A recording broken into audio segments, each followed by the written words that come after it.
फनकार की इज्जत को तराजू में न तोलो, फनकार तो हर दौर में अनमोल रहा है। दोस्तों, आज एक निहायत ही हसास फनकार की हसास कहानी लेकर हाजिर हुआ हूँ। आज की कहानी है हमारे आपके हर दिल अजीज हाजी मोहम्मद जावेद अल मारूफ कोडू की।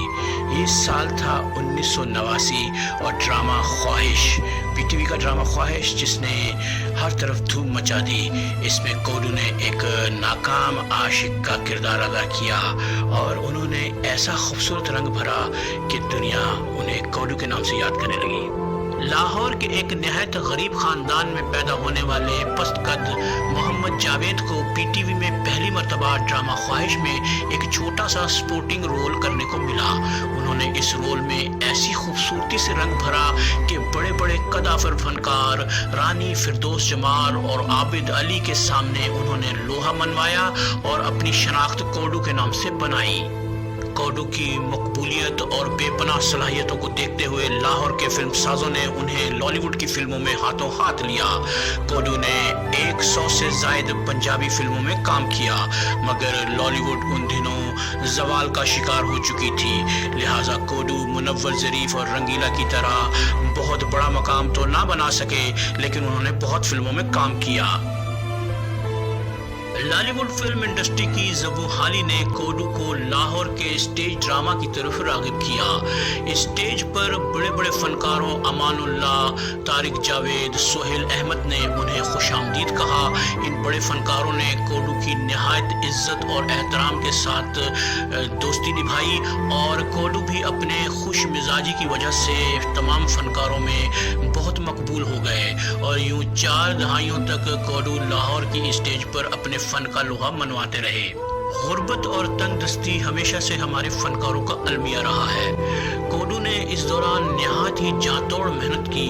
वो दिन भर मोटरसाइकिल मैकेनिक की दुकान पर काम करते और रात भर स्टेज ड्रामे में काम करते और यूं उन्होंने नहायत जांफिशानी से अपने और अपने घर का गुजर बसर चलाना शुरू किया। कोडू ने अपने बच्चों की तालीम को किसी सूरत ना रुकने दिया। उनका बेटा तैयब तालीम हासिल करने के बाद महकमा सेहत में मुलाजमत इख्तियार कर ली और आजकल लाहौर जनरल अस्पताल में बतौर मुलाजिम काम कर रहा है। बड़े बेटे तैयब का कद तो नॉर्मल है, मगर उनके दूसरे बेटे सलमान उनकी तरह महज चंद फुट की ही बुलंदी तक पहुंच सके। उन्होंने अपने बाप की विरासत को आगे बढ़ाया और अपनी किस्मत आजमाने के लिए लाहौर स्टेज का रुख किया, ताहम वो अभी तक कोई बड़ी कामयाबी हासिल नहीं कर सके।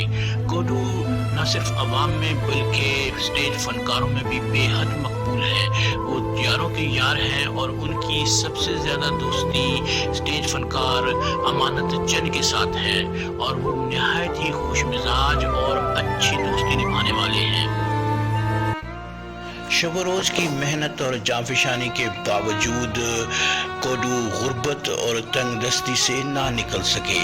उन्हें फिल्मों में नहायत ही कलील मुआवजा दिया जाता रहा और फिर स्टेज ड्रामों में दिन रात मेहनत करने के बावजूद वो बामुश्किल अपना घर चलाते रहे और बच्चों की तालीम मुकम्मल की। फिर उन्हें बीमारी ने आ घेरा, उन्हें ब्रेन हैमरेज हो गया और उनका एक नहायत खौफनाक एक्सीडेंट हुआ, जिससे जावेद कोडू बेबसी और बेचारगी की एक तस्वीर बन गए।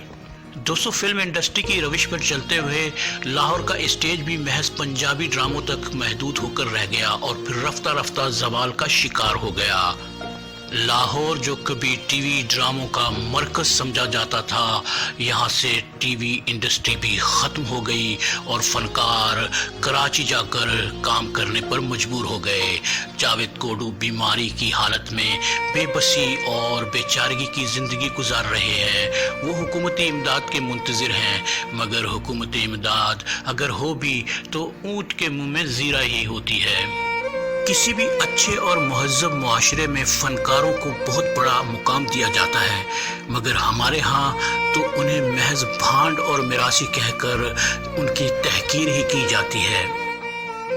जिंदा कौमें अपने फनकारों को हमेशा इज्जत की निगाह से देखती हैं, मगर हमारे यहाँ बिल्कुल ही बरअक्स मामला है। ना जाने हम लोग कब अपने फनकारों की इज्जत करना सीखेंगे।